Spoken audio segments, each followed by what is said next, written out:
Miara-batsika rehetra amin'ny anaran'ny Tompo. Mitady loza izay efa kristianina nefa mbola manompo sampihany. Izay indrindra avy no lohatenin'ity video manaraka ity. Anisan'ny tantara tena mampalahelo ry havana teo amin'ny tantaram-piainan'ny zanak'Israely. Ny voasoratra ao amin'ny Exodosy 4:30. Asaiko ianao hamaky an'izany hatramin'ny farany. Hovitiniko aminao ilay tantara noho ny amin'ny fotoana dia tahaka an'izao ny zavatra nitranga amin'ny Exodosy io. I Mosesy tamin'ny fotoana io dia mbola tavela tany tendrombohitra tany satria nomen'Andriamanitra reo didy sy fitsipika samihafa izy ary nahatra efa 40 andro izy tany anaty tendrombohitra tany. Tsy andro ny vahoaka io. Dia izao ny zavatra nitranga amin'ny andininy voalohany.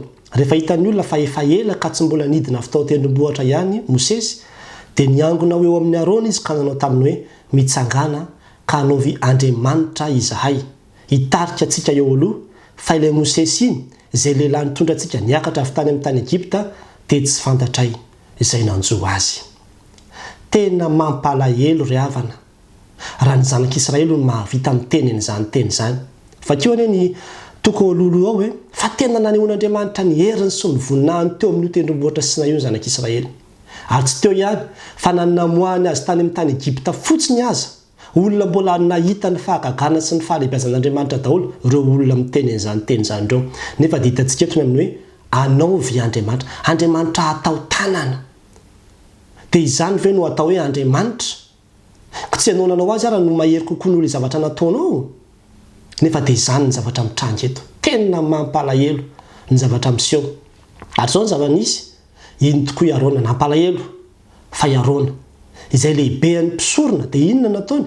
Nanao tokoa izy. Alaivo daholo aloha izy nikavina volamena nareo sy ny alina dia ndrombotona daholo dia narendrika dia natao omby lahy kely volamena.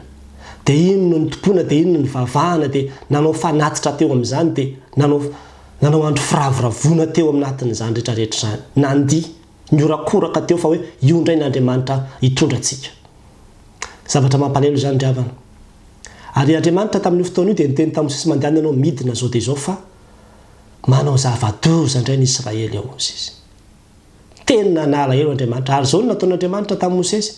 Ho aringako reo izy. Izay ilay miteny hoe manteraka zava-doza. Ho aringako reo izy fa aza matahotra ianao. Avelao fa ho aringako reo izy dia atonga anao firenena lehibe ao. Nalahelo Mosesy.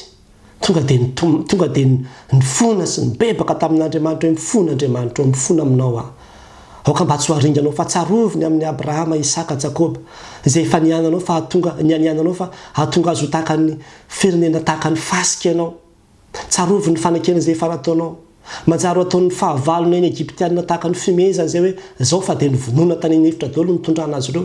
Nifona sy nibebaka teo Mosesy. Dia namindra fo Andriamanitra. Fa rehefa nidiny Mosesy nahita an'ilay zavatra nitranga tonga dia nipotipotehany Mosesy ilay didy folo teny ampelantanany, ilay vady fisaka izay nisy ny soratanan'Andriamanitra ny amin'ny didy folo. Satria nahoana ny didy voalohany amin'izany dia hoe aza manana Andriamanitra hafa fa izao ihany. Tena tahaka ny hoe ianareo no nitsakitsaka na ianareo no mamotipotika ny lalàn'Andriamanitra sy ny didin'Andriamanitra. Izay ny tahaka ny zavatra niseho. Ary tena hoe nirehitra ny fahatezeran'ny Mosesy. Raha tena mpanompon'Andriamanitra ianao ry havana, tsy mahazaka ny fanompoan-tsampy io ianao.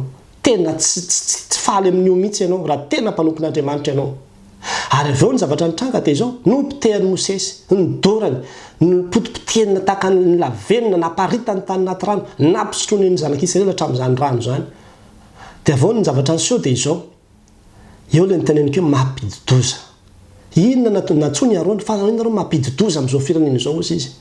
Aiza daholo ny Levita, natsona daholo ny Levita. Andaivo daholo ny sabatra reo izy. Ozy Mosesy fa izao no lazain'i Jehovah alaivo daholo ny sabatra reo. Dia mivezivezenareo eraky ny toby. Dia vonoy daholo ny havanareo, ny sakaizanareo, ny zanakareo. Vonoy. Tao anatin'ny ray andro lehilahy 3,000 no maty tamin'ny Israely. Zava-doza ny ravany ty fanompoan-tsampy ty. Zavatra tena tsy ankasitrahan'Andriamanitra anie izany. Lasa ny famonina dia ny samy Israely aza. Satria tena tezitra Andriamanitra. Naika handringan'Andriamanitra 3,000 no maty.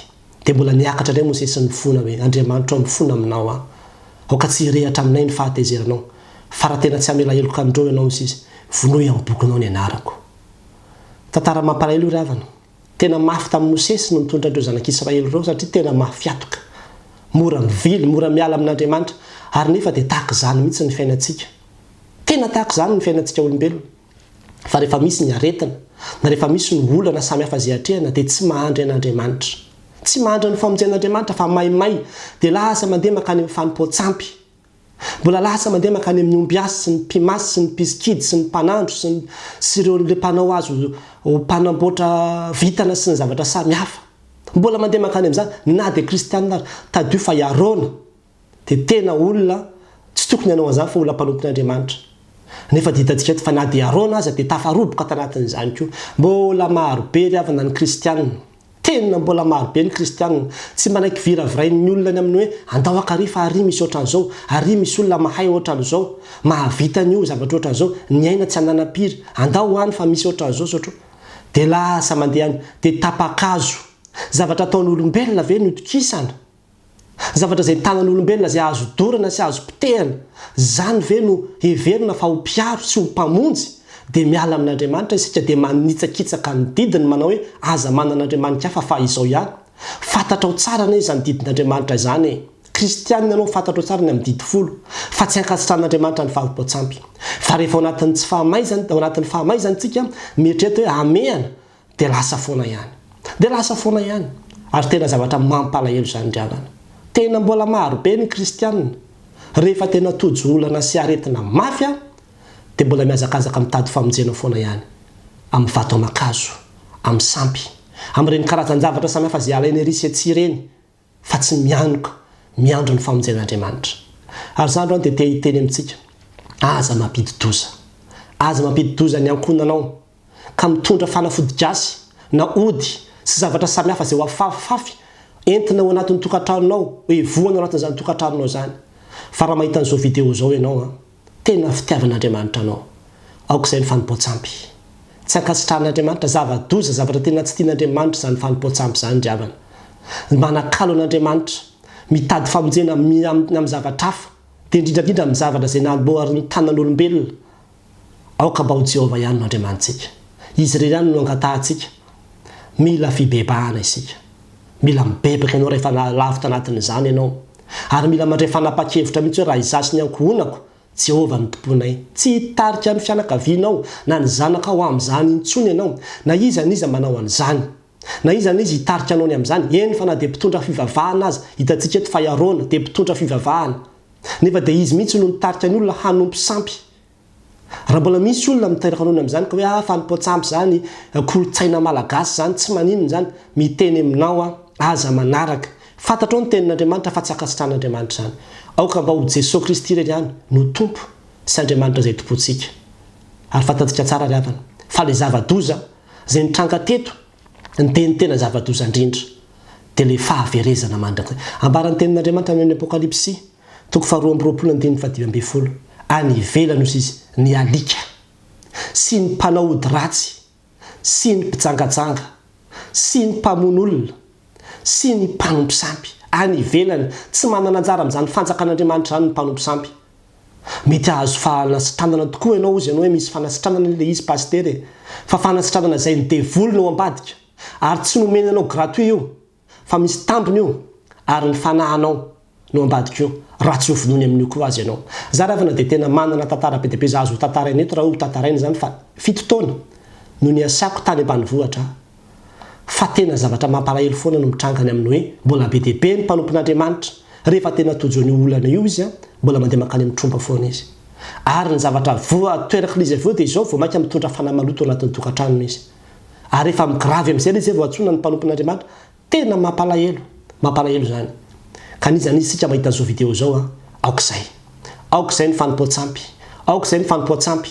Fa na dia ny mpanjakarana valina faharoa aza efa resy lahatra ny amin'izany hoe tsy mety intsony izany fanompoan-tsampy izany ka nandorotra ny sampin'Andriana rehetra tao anaty rova ary nanangana izany tempoly izany tao amin'ny rova.